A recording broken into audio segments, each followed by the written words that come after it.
continuar indo. Nós vamos estar aqui lendo um pequeno trecho da palavra do Senhor para deixar uma mensagem da noite para edificar a fé daqueles que estão na escuta dessa mensagem. Livro de Ageu, capítulo 2, versículo 5. Segundo a palavra que concedei-vos convosco, quando saíste do Egito, e o meu espírito habitava no meio de vós, não temas, porque assim diz o Senhor dos Exércitos. Ainda uma vez, daqui a pouco, farei tremer os céus e a terra, e o mar, e na terra seca. Queridos, a palavra de Deus aqui está demonstrando que o povo de Deus tiveram diversas preocupações, declínios e inimigos que se acumulavam dias após dias. Aqui nós vemos que eles estão regozijando por uma vitória que há 70 anos eles estavam aguardando.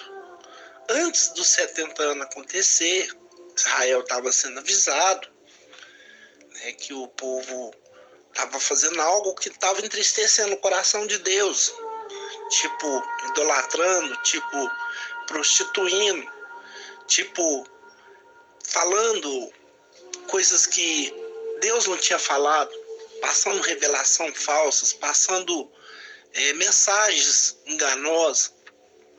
E naquela época, Deus tinha levantado os profetas comprometidos com a sua palavra. O profeta Jeremias, né? Foi 4 profetas maior, que foi o profeta Jeremias, o profeta Isaías, o profeta Ezequiel e o profeta Daniel. Esses profetas são profetas que deram uma mensagem de longo tempo. Por isso que eles são chamados de profetas maiores. E temos também 12 profetas menores, não porque o Espírito de Deus era menos com eles, mas porque suas mensagens tiveram menos tempo de durabilidade. Tem profetas que consagrou 70 anos para pregar o seu ministério apenas 3 meses. Né? E o profeta Ageu é um desses. Se vocês repararem, o livro de Ageu tem só 2 folhas e ele tem apenas 23 versículos no seu livro. Foi curto o período. Mas essa profecia que ele profetizava é que o povo voltou de Babilônia, venceu os 70 anos, agora eles tinham voltado para sua terra natal, só que quando eles voltam para sua terra natal, lá estava a muralha queimada, as casas destruídas, o templo de Deus, feito por mão de Salomão, foi jogado por terra, foi destruído, todas as coisas foram destruídas. Só ficou 3 coisas de pé. Primeiro, o alicerce do templo. Segundo, uma coluna chamada Boaz, que estava na parte inferior do templo. E terceira, outra coluna chamada Joaquim, que Boaz significa Deus fortalece e Joaquim significa Deus levará. O inimigo tinha destruído tudo, o templo tinha destruído tudo. E agora o povo estava enfrentando um desânimo espiritual, porque tudo que eles fizeram com muito esforço foram destruídos. E agora o que os olhos deles estavam vendo era apenas ruína de um tempo bom que ficou para trás, por causa que não optaram a palavra de Deus, não deram lugar para a profecia que o profeta pregava. Então o inimigo entrou e saqueou o templo.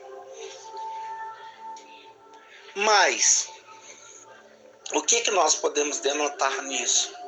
Deus, ele nos dá a oportunidade para fazer uso daquilo que ele coloca na nossa vida, com excelência e com obediência. Se Deus colocou algo nas suas mãos, pode ter certeza que a consagração, obediência, consideração e gratidão vai fazer com que as coisas que Deus te deu prevaleça e ainda será acrescentada mais e mais. Sabe por quê? A Bíblia fala no livro de Provérbios, no capítulo 15, no verso 23, que diante da honra vai a humildade. O homem e a mulher de Deus que tem humildade para escutar a voz de Deus e obedecer os seus mandamentos, ele tem longanimidade de prazo e nunca será frustrado e nem destruído. Porque Deus, ele não deixa que o seu seja frustrado. E agora então eles vão levantar o templo, mas houve um impedimento. Houve um impedimento, né? O samaritano queria participar da construção do templo, mas anteriormente, quando Josué assumiu a terra prometida, Deus tinha mandado expulsar 7 nações para fora, que eram os heteus, jebuseus, fariseus, os cananeus, os amoreus e os hetitas. Só que Josué não expulsou. E esse povo, então, começou também a ter a mesma participação que Israel tinha na terra. E eles começaram a prestar cultos de idolatria diante dos altares de Deus. E aquilo foi entristecendo Deus. E por causa disso, eles foram transportados para uma terra estrangeira, onde eles sofreram por 70 anos. Mas agora eles voltam e vai construir o templo. E quando eles começam a construção do templo, o samaritano quer participar da construção. Então, nós vemos ali que Josué, que era o sacerdote, e Zorobabel, que estava na disposição de fazer o templo, não aceitaram a ajuda do samaritano. E o que o samaritano fez? Eles foram nos maiorais e começaram a fazer a cabeça dos judeus que estavam querendo levantar o templo, que seria desfavorável, que eles estavam usando pretexto para tentar adquirir algo que, em cima disso, eles iam conquistar. Então, houve uma paralisação no templo. Houve um tempo de paralisação, né? E muitas das vezes a paralisação de Deus, ela chega na nossa vida, não é para descaracterizar que Deus é conosco, não, nada disso. Muitas das vezes o Senhor quer que nós avance e construa, mas muitas das vezes o Senhor quer que nós retroceda, que nós pare, que nós recua, que nós se fortaleça na oração, no jejum. Primeiro, que nós venhamos ganhar maturidade para poder avançar com excelência e conquistar aquilo que Deus quer para a nossa vida. Né? E quando o tempo chegou, então, eles levantaram o templo, fizeram tudo direitinho, Neemias edificou o muro, Esdras retificou a lei, e o sumo sacerdote ministrou, né, a primeira festa anual. Só que os judeus viram ali que o templo era bem inferior, não tinha aquela beleza, aquela excelência que tinha o templo de Salomão. E isso entristeceu o coração da nação, porque eles denotaram que a glória de Deus não estava mais lá. A glória de Deus, ela tinha saído, e Ezequiel fala no capítulo 11 de Ezequiel, que viu a glória de Deus saindo pela porta oriental do templo de Salomão e repousando no Monte das Oliveiras. Então, vou dizer, a glória de Deus já não estava mais lá. E o que Joel fala? Joel fala que Josué mandou que o povo entrasse no Rio Jordão e tirasse uma pedra e colocasse atrás da cortina que tinha 12 centímetros de espessura, de grossura, uma pedra em cima do alpendre. Porque no lugar santíssimo estava o alpendre e o altar. E o alpendre e o altar era a parte mais sagrada do templo, porque o templo tinha 3 repartições. Isso vai da nossa vida. Nós somos corpo, alma e espírito, nós somos tricotômio. O templo tinha 3 repartições.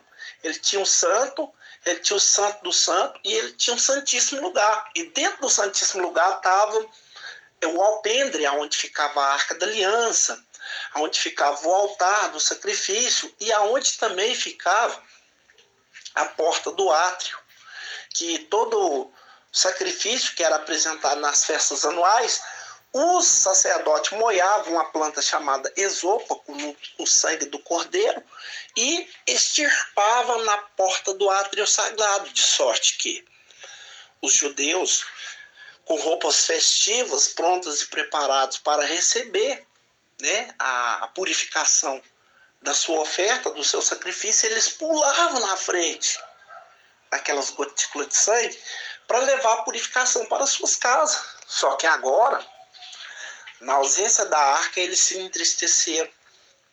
Então, todos estavam ali desfalecidos. Deus viu.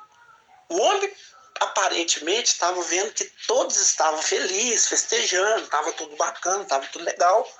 Mas o Deus de Israel, que criou os céus e a terra, criou o homem, que conhece todas as coisas, ele checou o coração dos adoradores e viu que tinha uma tristeza lá no fundo do coração deles. Aí diz a palavra de Deus em Ageu, o livro que foi lido, no 5, aí no 9 fala assim, que o Espírito de Deus tomou Ageu e falou para o povo assim, ó, a glória da segunda casa será maior do que a da primeira. A glória da segunda casa será maior do que a da primeira. Então o Espírito de Deus estava confirmando pela boca de Ageu que a glória não estava mais lá, né? Que ela tinha se retirado e que o Espírito de Deus também tinha se retirado. Mas ele estava afirmando que a glória da segunda casa seria maior do que a da primeira. Porque a primeira casa foi feita por mão de homem. A segunda casa, quem que é a segunda casa? A segunda casa não é o templo que Herodes fez. Porque o templo ele foi derrubado e levantado um monte de vezes. Começou no tabernáculo. O tabernáculo foi levantado por Bezalel e Mahalalel. Depois de um tempo, foi levantado o templo, né? Quando Salomão assumiu o trono, depois de seu pai Davi, ele levantou o templo. O templo foi destruído por quem? Por Nabucodonosor, numa batalha chamada de Carquemis, uma batalha entre Faraó, o Neco, e Nabucodonosor e Nabuzaradã, que era o seu capitão da guarda. Então ele derrubou o templo de Salomão. Aí o que aconteceu? Zorobabel e Josué levantou o templo. Esse templo era o inferior, que o povo se entristeceu de não ser igual ao primeiro templo. Então esse templo foi derrubado por Herodes, né, quando Herodes chegou em Israel, ele derrubou o templo e ele falou, não, esse templo está muito inferior. E ele fez um templo do jeito dele. Né? Aí o templo de Herodes, ele durou até 70 depois de Cristo e ele foi derrubado pelo imperador Tito em 72 depois de Cristo. E depois, então, você não vê mais templo, porque aí começou a haver cenáculo. Cenáculo não era uma igreja, não era um templo, não era um local, era uma casa. E a palavra de Deus nos fala que era a casa da mãe de João Marcos, da mãe de que chamava Maria, né, onde que os cristãos foram batizados com o Espírito Santo. Porque Roma assumiu o poder e começou a implantar cultos que era endereçado aos deuses deles e não podia falar do nome de Jesus. Aí o diabo então agora estava batendo palma e falando assim, mas cadê a glória da segunda casa? Não foi profetizado, o profeta não era de Deus, cadê a glória da segunda casa? Aí Deus vai e cumpre a promessa. Atos dos Apóstolos, capítulo 2, versículo 1, 2 e 3. E no dia de Pentecoste, estavam todos reunidos em um só lugar. Quando então veio um vento veemente impetuoso e encheu toda a casa. E foram vistas sobre eles línguas repartidas como que de fogo. E todos ficaram cheios do Espírito Santo. Aí então agora está inaugurando a segunda casa. Que Paulo chega a dizer no livro de 1 Coríntios capítulo 15, capítulo 3, e no versículo 15, 16 e 17, sois vós o templo de Deus. Não sabeis vós que sois o templo de Deus e que o Espírito de Deus habita em vós? Agora, a glória da segunda casa está onde? Ela está dentro dos adoradores. Ela não está mais dentro do templo, ela está dentro dos adoradores. Glória a Deus. Então, meus irmãos, a partir de agora, a glória da segunda casa está dentro de você.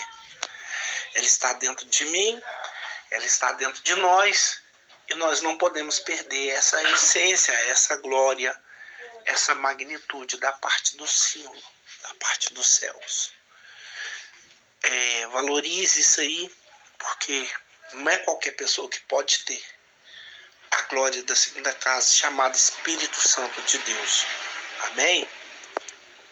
Glória a Deus. Que Deus possa abençoar todos em nome do Senhor Jesus Cristo. Deus abençoe a todos. Boa noite. A paz do Senhor Jesus.